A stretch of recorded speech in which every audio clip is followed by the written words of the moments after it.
सोनू निगम हिंदी फिल्मों के एक प्रसिद्ध गायक है। वे हिंदी के अलावा कन्नड़, उड़िया, तमिल, आसामीज, पंजाबी, बंगाली, मराठी और तेलुगु फिल्मों में भी गा चुके हैं। इन्होंने बहुत से इंडी पॉप एल्बम बनाए हैं और कई हिंदी फिल्मों में काम भी किया है। प्रारंभिक जीवन। सोनू का जन्म एक कायस्थ परिवार में फरीदाबाद में हुआ था। उन्होंने अपनी गायकी का करियर 4 साल की उम्र में ही शुरू कर दिया था, जब उन्होंने एक स्टेज पर आकर अपने पिता अगम निगम के साथ मोहम्मद रफी के गाने क्या हुआ तेरा वादा गाने को गाना शुरू कर दिया। उसके बाद से वे अपने पिता के साथ शादियों और पार्टियों में गाने लगे। 19 साल की उम्र में वे गायकी को अपना करियर बनाने के लिए अपने पिता के साथ मुंबई आ गए। उन्होंने हिंदुस्तानी क्लासिकल गायक उस्ताद गुलाम मुस्तफा खान से प्रशिक्षण लिया। अपने पिता के गाइडेंस में ही सोनू ने अपना करियर आगे बढ़ाया। 12वीं तक दिल्ली में पढ़ने के बाद उन्होंने आगे की पढ़ाई कॉरेस्पॉन्डेंस से की। दिल्ली के बाद सोनू मुंबई आए। वो न सिर्फ मुंबई आए बल्कि तमाम रुकावटों को पार करते हुए अपना अलग मुकाम भी बनाने की कोशिश की। यहाँ भी उन्हें कड़े इम्तिहानों से गुजरना पड़ा। शुरुआत में सोनू निगम ने कई शो में हिस्सा लेकर अपनी गायकी का लोहा मनवाया। एक समय ऐसा भी आया जब सोनू निगम को बतौर कॉम्पिटिटिव किसी भी म्यूजिक शो में हिस्सा नहीं लेने दिया जाता था, क्योंकि हर बार वही जीतते थे। उसके बाद सोनू निगम को बतौर जज या गेस्ट बुलाया जाने लगा। सोनू निगम 4 साल की उम्र से गाते आ रहे हैं। उन्होंने सबसे पहले अपने पिताजी के साथ मंच पर मोहम्मद रफी का गीत क्या हुआ तेरा वादा गाया था। तभी से शादियों और पार्टियों में वे अपने पिताजी के साथ गाने लगे। कुछ और बड़े होने पर वे संगीत प्रतियोगिताओं में भाग लेने लगे। 19 वर्ष की आयु में गायन को अपना व्यवसाय बनाने के लिए वे अपने पिताजी के साथ मुंबई आ गए। उन्होंने शास्त्रीय गायक उस्ताद गुलाम मुस्तफा खान से शिक्षा ली। शुरू के कुछ साल सोनू को अपना नाम बनाने के लिए संघर्ष करना पड़ा। उन्होंने मुख्य रूप से टी सीरीज की रफी की यादें नामक एल्बमों के लिए मोहम्मद रफी के गाने गाना शुरू किया। टी सीरीज के मालिक गुलशन कुमार ने उन्हें ज्यादा लोगों तक पहुंचने का अवसर दिया। पार्श्व गायक के रूप में सोनू ने अपना पहला गीत फिल्म जन्म के लिए गाया, जो कि कभी औपचारिक तौर पर रिलीज नहीं हुआ। तभी उन्होंने रेडियो पर विज्ञापन बनाना शुरू किया और साथ साथ 1995 में जी टीवी के प्रसिद्ध कार्यक्रम सारेगामा का संचालन शुरू किया। 1995 में वे popular TV show Sa Re Ga Ma Pa host करने लगे। इसके बाद उन्होंने फिल्म बेवफा सनम का गाना अच्छा सिला दिया गाया। उन्होंने फिल्म बॉर्डर में अनु मलिक द्वारा कंपोज किए गए सॉन्ग संदेशे आते हैं को भी गाया, जो कि काफी हिट हुआ और लोगों की जुबान पर चढ़ गया। वहीं फिल्म परदेस में ये दिल गाने ने भी लोगों का दिल जीता। 1999 में टी सीरीज ने निगम का एल्बम दीवाना रिलीज किया। इसका संगीत साजिद वाजिद ने दिया था। सोनू ने हिंदी की कई अन्य फिल्मों में भी गाने गाए और कई पुरस्कार जीते। उन्हें फिल्म कल हो ना हो के टाइटल सॉन्ग और फिल्म अग्निपथ के गाने अभी मुझ में कहीं के लिए काफी सराहना मिली। उन्होंने रोमांटिक, रॉक, सैड, देशभक्ति जैसी हर तरह की शैलियों के गाने गाए हैं। उनकी पहली मुख्य सफलता 1995 में बॉर्डर फिल्म के गीत संदेशे आते हैं के रूप में सामने आई। 1999 में उनकी पहली एल्बम दीवाना आई। यह एल्बम भारत की सबसे सफल एल्बम में से एक है। उन्होंने नदीम श्रवण द्वारा संगीत निर्देशित परदेस फिल्म का गीत ये दिल दीवाना गाया। सोनू भारतीय संगीत जगत में एक प्रमुख हस्ती बन चुके हैं। उन्होंने कई फिल्मों में पार्श्व गायन किया है और कई पुरस्कार भी जीते हैं।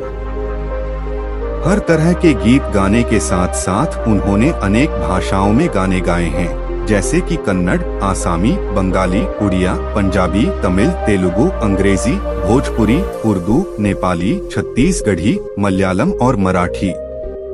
वह कई रियलिटी शो में बतौर जज की भूमिका निभा चुके हैं। सोनू कई फिल्मों में अभिनय भी कर चुके हैं। सोनू निगम ने कई एल्बमों में काम किया है। इसके साथ साथ उन्होंने कई भक्ति गीत भी गाए हैं। उन्हें ज्यादातर मोहम्मद रफी के गीतों के लिए जाना जाता है। उन्होंने सितंबर 2007 में 6 डिस्क संग्रह किया, जिसमें उनके लगभग 100 हिट गीत शामिल है। पिछले वर्षों में सोनू निगम ने अपना संगीत प्रदर्शन संयुक्त राज्य अमेरिका, कनाडा, ब्रिटेन के साथ साथ कई देशों में स्टेज शो कर चुके हैं। अप्रैल 2008 में उन्होंने भारत के विभिन्न शहरों का दौरा कर मैराथन को बढ़ावा देने के लिए कार्य किए। आज सोनू निगम बॉलीवुड के सबसे डिमांडिंग सिंगर हैं। उनका हर गाना सक्सेस की गारंटी होता है, पर उन्होंने भी कभी आम आदमी की ही तरह शुरुआत की थी। बॉलीवुड की राह इतनी आसान नहीं जितनी कि यह बाहर से नजर आती है। सोनू को यह बात समझने में देर नहीं लगी। 1991 में मुंबई आने से पहले वो कई सिंगिंग कॉम्पिटिशन्स जीत चुके थे। कई लोगों ने उसकी आवाज को सराहा था। कईयों ने बेहतर भविष्य की कामना भी की थी। लेकिन मुंबई पहुंचने के बाद सोनू का पता चला कि यहाँ कोई किसी का पलके बिछाकर इंतजार नहीं करता। यहाँ की दुनिया उनकी दुनिया से अलग है। मुंबई में फरीदाबाद और दिल्ली से अलग अपनी रफ्तार है। कुछ समय की परेशानियों के बाद सोनू को काम मिला। सोनू का पहला गाना गुलशन कुमार की फिल्म आजा मेरी जान के लिए सोनू ने बतौर प्लेबैक सिंगर अपना पहला गाना रिकॉर्ड किया, पर बदकिस्मती से यह फिल्म कभी रिलीज ही नहीं हुई और इसके बाद सोनू को एक बेहतरीन मौका मिला टी सीरीज के लिए एल्बम रिकॉर्ड करने का। इस तरह सोनू निगम ने रफी की यादें से अपने करियर की शुरुआत की।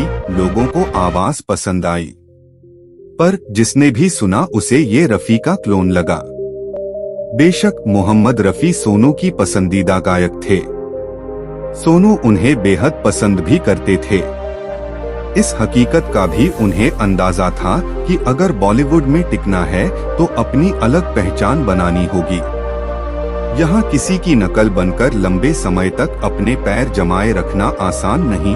बॉलीवुड के मशहूर सिंगरों में शामिल सिंगर सोनू निगम, जो कि अपनी दिलकश आवाज से सभी को अपना दीवाना बना चुके हैं।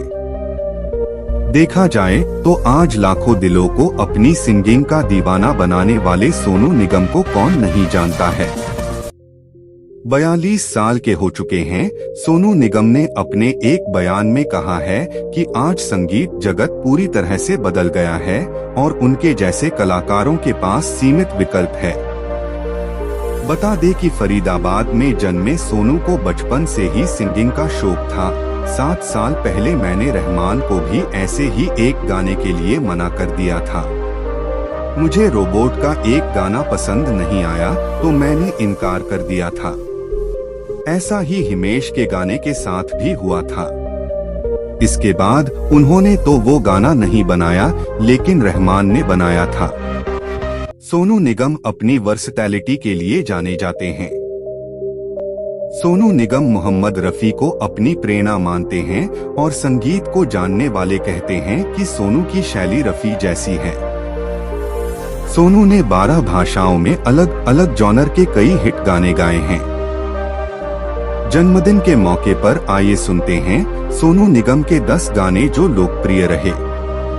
सोनू कहते हैं, मैंने करियर की शुरुआत में जरूर ऐसे कुछ गाने गाए जिनमें द्व्यर्थी शब्द थे, लेकिन उस वक्त मेरे हाथों में कोई ताकत नहीं थे। मैं इंडस्ट्री में नया था, मुझे काम की तलाश थी। मैंने एक गाना गाया था, तेरा पाँव भारी हो गया। गाने में खासे अश्लील शब्द थे, लेकिन अब मैं परिपक्व हो चुका हूँ। एक गायक के तौर पर स्थापित हो चुका हूँ। अब मैं ऐसे गाने मना कर सकता हूँ। एक कलाकार को कई बार अपने आप पर अंकुश लगाना जरूरी हो जाता है।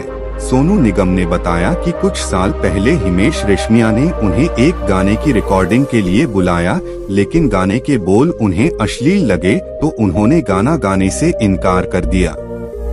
तब हिमेश ने उनसे कहा, आपके इनकार ने मेरी भी हिम्मत बढ़ा दी और मैं भी अब इस गाने को रिकॉर्ड नहीं करूंगा। सोनू निगम के 10 खूबसूरत गाने। एक, फिल्म अग्निपथ का अभी मुझ में कहीं। 2, फिल्म बॉर्डर के संदेशे आते हैं। गाने के लिए सोनू निगम को बेस्ट प्लेबैक सिंगर के कई अवार्ड मिले। 3, फिल्म कल हो न हो के टाइटल सॉन्ग के लिए सोनू निगम को फिल्म फेयर 2003, आईफा 2003 राष्ट्रीय फिल्म पुरस्कार 2004 समेत कई पुरस्कार मिले। 4, वर्ष 1995 में आई फिल्म बेवफा सनम के गाने अच्छा सिला दिया से सोनू निगम को फिल्म इंडस्ट्री में पहचान मिली।